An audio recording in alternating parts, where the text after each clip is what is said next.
Welcome to January 1st of 2026. I just pray over this year that we would let go of our expectations on what we think it's going to look like for God to move in our lives and to talk to us, and that we would open up our hearts to hear from Him in ways we never thought possible. So I just want to bless you as you enter into this new year, and just that your heart would really be ignited with the love of God, not because you tried harder, not because you worked yourself into it in any way, but because you surrendered more into the love of God that He has for you. His heart is waiting for you. His arms are open to you. He truly loves you. He truly wants to speak to you. So let's get going. This episode is with my friend Trish. This episode and the next two after it will be with my friend Trish as well.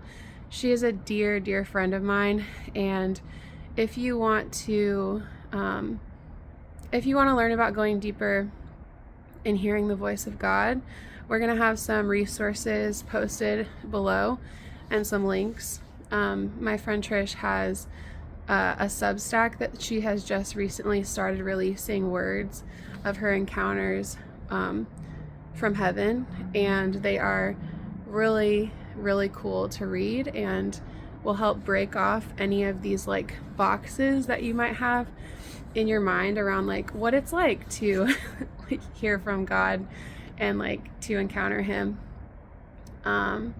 And there's also going to be a resource below about 4 keys to hearing from heaven. If you've never heard from God at all in your life before, if you just watch that training and you apply the 4 keys, you will hear the voice of God. You will hear from heaven in some way, shape, or form. I've done it with my kids who are 9 and 7, and they have heard from God every single time. So if a 9 and 7-year-old can do it, guess what? You can too. Without further ado, let's do it. Love y'all. Yay. Okay. Hi, Trish. Thank you so much for being here. Y'all, Trish is amazing. We did an art thing together back during COVID that ended abruptly when my kiddo got cancer, but it was really cool to run with Trish for a while, for 2 years actually, and do art together. And Trish, you are an amazing artist. And at the end of this, I'll share, you can share where people can find your work and stuff like that online, because you rock and you have art that comes to you from the Lord. So that's so cool. You are here because you reached out and said, I think I'm ready to share my stories. And so this is like a Kairos moment for you. And we're going to get into the first of 5 stories, because you've had a lot of years with the Lord. And someday I want to have that many stories that are really powerful encounters with Jesus too, like you do. So thank you for honoring us with your stories, and just being willing to share and be brave and get your testimonies out there. So let's do this. All right. Thank I'm you, excited. Rebecca. Me too. Yeah, Yeah. that was such a sweet time. I mean, you and Jenny were such a breath of fresh air during the shutdown. There's so many of us. It really helped us a lot. Just reconnect with God in a completely different way and push the fear away and all the anxiety and pressure that was going on. It was definitely a crazy thing. I don't think I told you that at the beginning of that year. So, you know how I do the end of the year. I usually do one of those goal things. God, what do you have to say? And this is before 2020 started. He says, oh, next year is going to be a roller coaster and I want you to like it. And I was like, I didn't know the rest of the world was going to be on the roller coaster too. But Oh my I was goodness. like, I didn't like it. I didn't do a very good job. I did not, but I appreciate people like you and Jenny, and yeah, that's very helpful. And this has been a really sweet friendship that's developed. And Jenny too. I've just it's amazing how God, he's so sneaky. Jehovah's sneaky. He's in the middle of everything, right? Yes, I'm so grateful. And now, like, here we are. I never would have thought that that would lead to this. I never could have imagined that. I never, Jesus is amazing and also a little bit sneaky in a good way, like you said. Oh yeah, usually because I'm slow on that learning curve. I'm really slow, and so and I'm also very stubborn. I always thought it was my husband. We'll tell you that story later. How I found out it wasn't him that was the problem.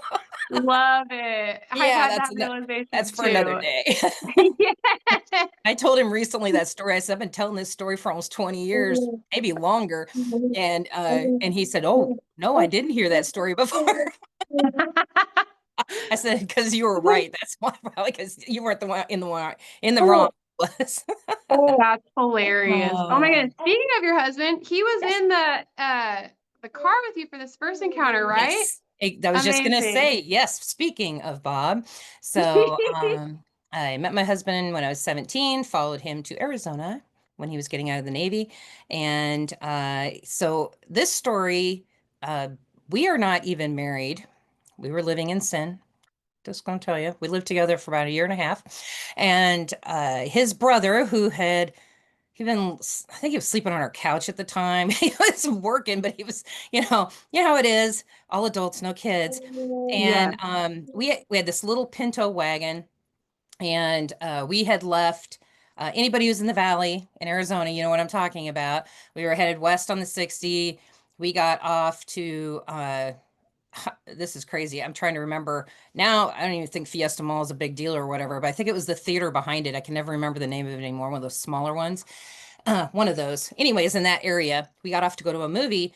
And so we get off the 60, we're on the off ramp, and Bob's driving. Doug is next to him, his brother, 18 months older than him. So, and I'm sitting in the back seat, little Pinto wagon, in between the two of them. And we came up to the off ramp, got done where the light's on, blah, blah. And all of a sudden the light changed and Bob started to go, and a car drove straight through our hood. I mean, it just ran the light and just drove straight through our hood and kept on going. And of course, Bob stopped the car and we all looked at each other. I mean, they looked at each other, they turned around, looked back at me, and we're like, did we all just see that? Because it didn't touch our car. We watched it. I mean, one of those crazy paranormal phenomenon-y things. And Yes. even though we talked about it maybe I don't know, maybe once or twice we ever brought it up. Now, mind you, this is 83. I mean, this is that long ago, I mean, ancient times. So, I mean, 83. And we never really talked about that. We never talked much. I mean, we did that night a little and probably a couple other times, but we never really talked about. This is when you mentioned Kairos, divine timing. Now, mind you, this is before I had any of my children, before I'd conceived any of my children, before we got married, before everything happened that happened. And I've never seen anything like that in my life. I mean, if anybody's ever read those Frank Peretti books, so, and they talk about that, like the sword like went through the car and all these things. Um, I didn't read those books till well, at least 10, 15 years later, but that happened. And so for me to now look back and realize that how God intervenes in situations, the enemy has a strategy. I'm going to tell you, people, they have a strategy and they've already got a plan to derail you before your birth. And so I just love that God's like, no, not today. Let's not say, not today, Satan. Yes. It ain't Not happening. today, Satan. I love that. Not gonna happen. And so isn't that crazy that yeah, so that was my one of our huge paranormal ones that was wow. So yeah, we talked about it again recently and I'm like, man, you remember that? And we were like, I don't think we even told our girls. And so You're I like, think we mentioned that it to a couple of happened. them recently, It was like, oh yeah. Oh no, I think I was telling my grandkids because I've done Bible studies with them recently, some of them, and I mentioned it, and I think even my daughter was in the other room going, wait, what? I don't even think she knew. I know it's always great. You can still pull out a surprise even after all these decades. Yes. So shameless plug for all of y'all who are have lived more life than I have. Think back on those stories and share them with your kids because I want to hear those stories from my parents. I love that you're getting to like remember them now. And I was wondering, were you guys Christians when that happened, or did you know Jesus? So both of us, we knew Jesus. I had given my life to him, fourth grade summer camp, Camp Jim, which is Jesus is mine.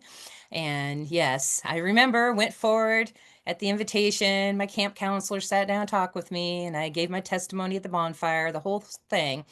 It had been a rocky time, and now, you look back and you realize why this was such a, you again, the enemy tries to derail you with other things in your life.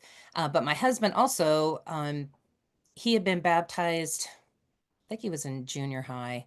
And so I knew he had a belief in Jesus. I wasn't worried about that. But yeah, we were both walking on the wild side when we met. And so we were kind of like, okay, as long as that, oh, you love Jesus too? Okay, good. Well, we're okay with, yeah, Jesus got a great sense of humor because I'm telling you, he's not going to leave it there.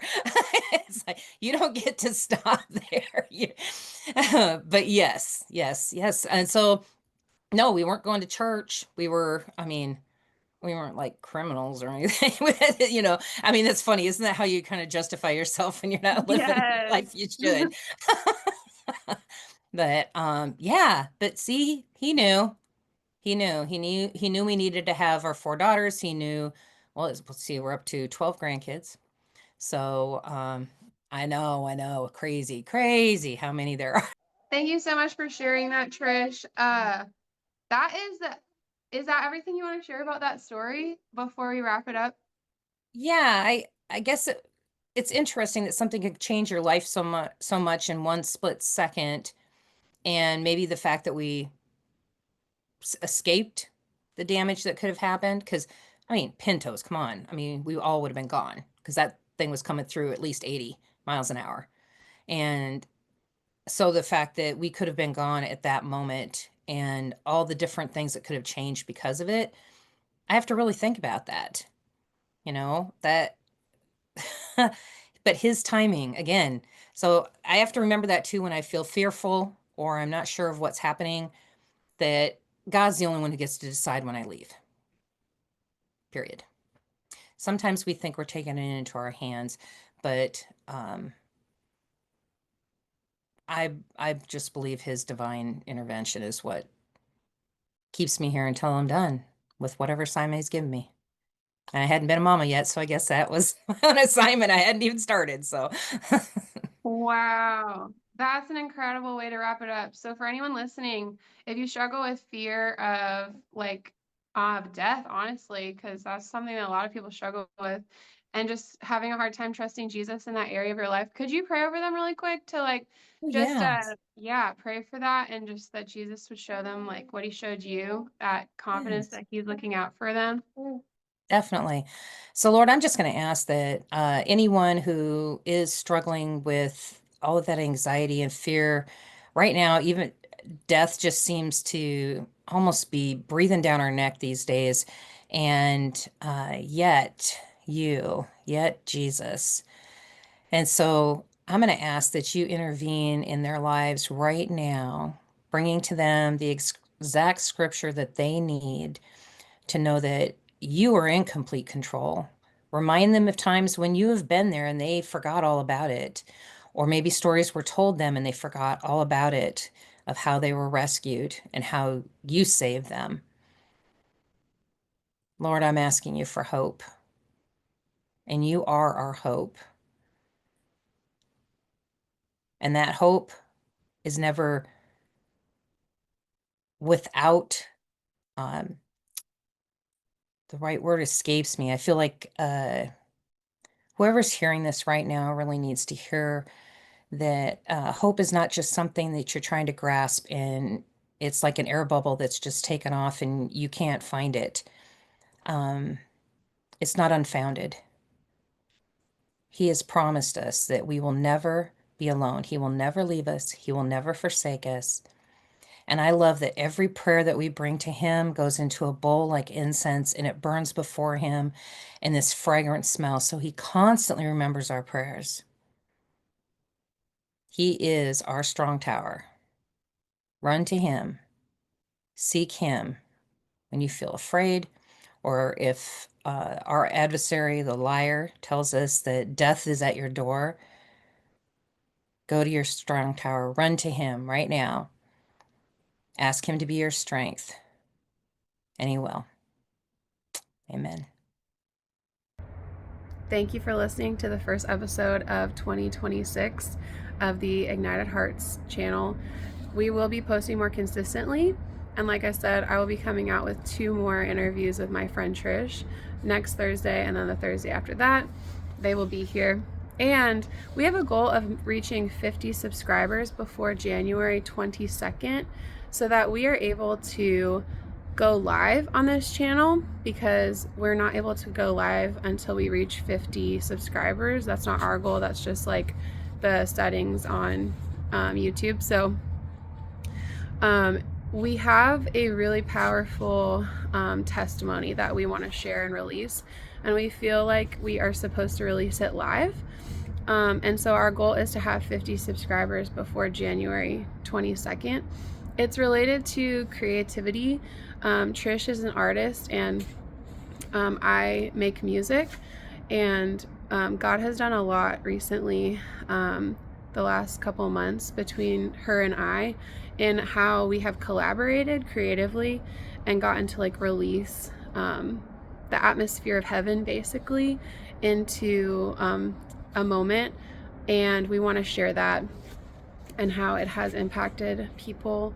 And so if you're interested in hearing that story on January 22nd, go ahead and subscribe to this channel so that you can be one of the about 25, 27, 28 more people that we need as of right now in order to have the 50 people so that we can go live on January 22nd. Share this with your friends if you think they're interested in hearing about everyday people who are encountering the love of God, hearing the voice of God. If you want to go deeper and you're like, hey, this year I want to hear God's voice better, and I think that I'd love to invite you along, you can go ahead and send in this channel, and we'll just all see what God's gonna do. We're just along for the ride, really. All right, let's do this. Go ahead and subscribe, and I'll see you next week. Love y'all.